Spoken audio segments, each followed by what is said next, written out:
Hello everyone, welcome to one of my gem talks on an exotic gemstone called Kunzite. When I studied at GIA, anytime anyone brought up an exotic stone, they always mentioned Kunzite as being a perfect example of what the industry considers exotic. Now let me tell you about Kunzite. Kunzite is part of the spodumene family. That's the actual mineral, spodumene. And it's lithium, aluminum, silicon oxide. That's the actual chemical composition of Kunzite or spodumene. Now, in the spodumene family, there's three colors. The vast majority of it is what we call Kunzite. It's that lilac sort of purpley hue color stone that everyone loves. A small percentage of it will be yellow when it's that color. They call it triphane. And when it's green, they call it hiddenite. The triphane is caused by the element of iron, and the hiddenite is caused by chromium. Those are few and far between, and even the hiddenite, the green, it's not dark green at all. Don't be fooled by the fact that there's chromium. It's actually a very, very washed out color. Funny thing is when you go into a mine, and I've been into mining where they mine Kunzite, when they pull out a crystal, oftentimes the crystal will be half green and half pink. The moment it hits the sunlight on the surface, the entire crystal turns all pink. It's really quite amazing. And then it's permanent. It doesn't switch at all. But anyway, it was discovered in 1902 in the Palo region of California. When I studied at GIA, we actually took a tour of that mining area, and they still do find Kunzite there. George Frederick Kunz, which is a very famous gemologist at the time, was the first person that actually identified it. So in honor of him, they named it after him, and they called it Kunzite, and the rest, of course, is history. Now, Kunzite has a Mohs rating of 6.5 to 7. That's its resistance to surface scratching. That puts it in the exact same category as quartz. So if you're looking for a stone that you can wear safely every day, Kunzite is not a problem for scratch resistance. It's a type 1 clarity stone, so for clear stones, when we do find them, we expect them to be relatively clean.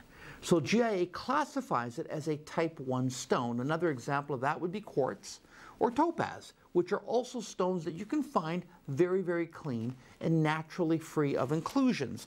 It has a refractive index of 166 to 167.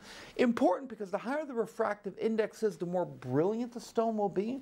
So that's quite high for a gemstone. So you can expect your Kunzites to be quite brilliant. And I think that's one reason why women around the world, and men, absolutely love it. It forms in the monoclinic crystal system. There's 7 crystal systems that gems form into, and this forms into the monoclinic system. Now, let me explain to you about the rarity of Kunzite, and then I'll get into where it's found. Kunzite, a lot of it that they find, this is a picture that I took, will come out of the ground. You see, beautiful color, but opaque. So even though we classify it as a type 1 stone, that refers to when you do find the clear stones, how clear are they? A lot of Kunzite they find is actually opaque. Now, it's got the color, but it is opaque. And I'm going to show you one right over here on my turnstile because these stones are quite lovely, but they're opaquish. Now, the reason is that there was a lot of, when this was forming, there was not just other trace elements from it, but what happened is that it was changing crystal directions, and by doing that, it can cause a haziness inside the stone. Now, these are untreated, they're great. What's good about the opaques is you can get a big stone at a very, very affordable price. So the reason that I show you the opaque is for you to understand how rare it is to get a good Kunzite that is clear. Other times when they find Kunzite, so I'm going to go into the shot here with another crystal of Kunzite. Look at all the inclusions of this Kunzite. Kunzites can sometimes have these hollow tube inclusions. Now, mostly, we're going to find this in Afghanistan material, okay? Because to get to the mining areas today, it's mostly Brazil or Afghanistan. And the Kunzite that they find there tends to have these hollow tube inclusions, so no one's going to do anything with this. So when they find a long, slender crystal of Kunzite, to find one that's very saturated, that's clean, that's not opaque, is really a thrill. So the yield on it in a mine is not that big. So of all the crystals that they're going to mine in Kunzite, in an actual Kunzite mine, you're lucky if 25% of the crystals are actually cuttable. Now I'm going to pull this out of the shot here, and I'm going to show you what cuttable material is like. Now, you've seen me use this on television before, this incredible stone here. This is a Kunsai crystal. This is really an ideal example of what you find with a Kunzite. First of all, the monoclinic crystal system. You can see the overall crystal directions of this. You can see here how it almost like there's lines. You know what that is? When it grows, it stops, then it continues, and it stops, and it continues. That's because these things don't grow in a minute. You know, they take a long, long time to grow. Now, Kunzite is a very challenging stone to cut. Mostly what you're going to see in the market is an oval versus the fancy shapes. There's two main reasons for that. Now, when we cut it into an oval, as you can see here, I'm going to retain a lot of the weight. You can see if I were to draw an oval in here with a pen, that would retain a lot of weight. I would just have to cut the exterior.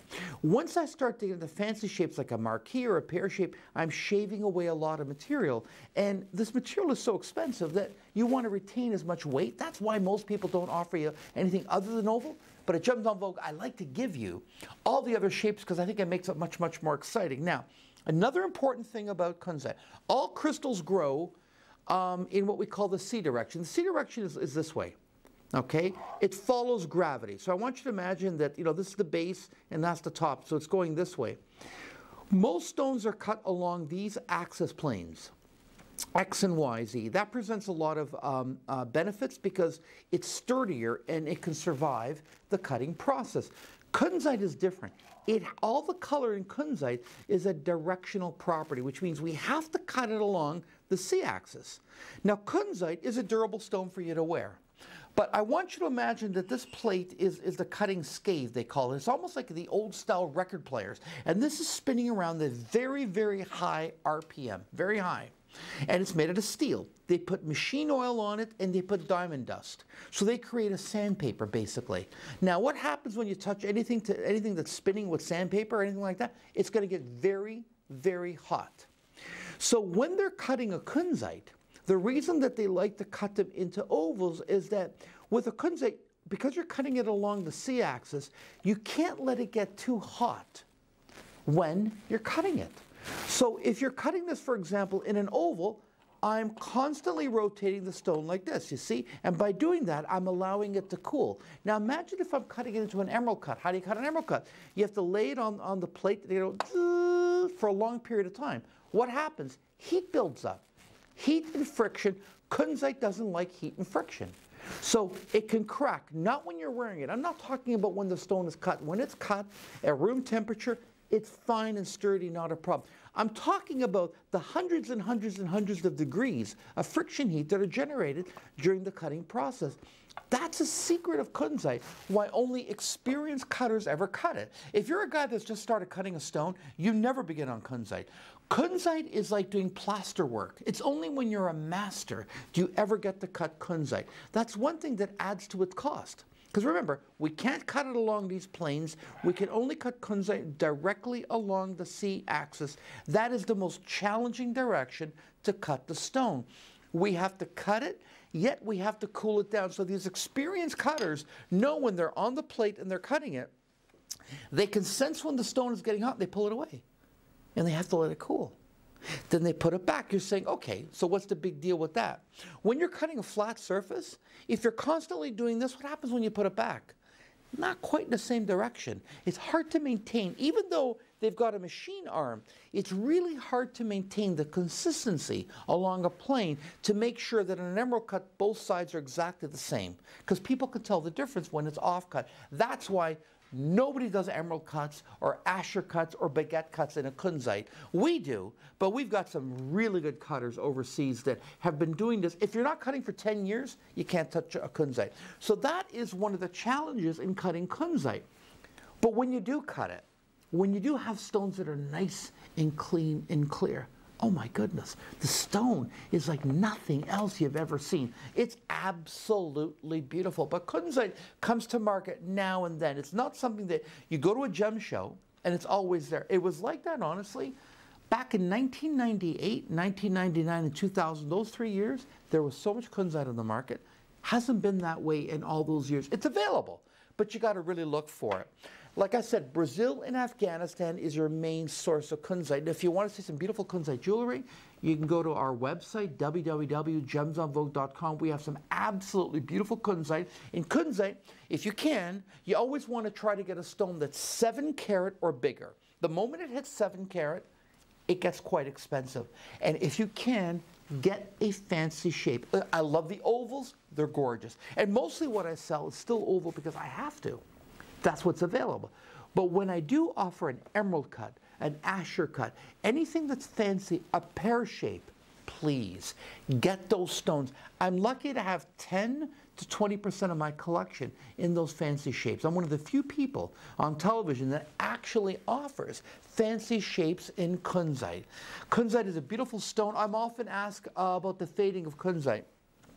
If you live in a climate that is extremely sunny and hot, if you live in Honolulu, if you live in Miami, if you live in Los Angeles, and you like to suntan, don't wear your Kunzite suntanning by the pool. Also, don't wear your amethyst, your citrine, about 25% of other gemstones, and do not wear your organics like your pearls and all that. They'll turn yellow.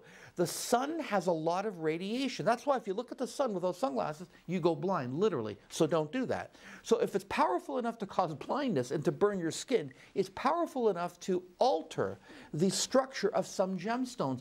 Kunzite, amethyst, those stones are no exception. Now, it's okay for normal wear in the sunlight. I'm talking sun tanning. You can do that with the diamonds, but you can't do that with Kunzite or quartzes or a lot of other stones like your organics. Don't do that also with your tanzanite. You can fade it over time. If you're always in intense sunlight, you got to watch that. So I'm often asked that question, but under normal wear, normal care, it's not a problem whatsoever. How do you clean it? A regular, normal jewelry cleaner. Other than that, it honestly doesn't require that much care. It's beautiful. It's an outstanding gemstone, and it's one that I know you will love. We always don't have it, but when we do, it's very popular on our website. Kunzite is a great addition to anyone's jewelry wardrobe. It's big and clean, and it's a true exotic. I know you'll love it.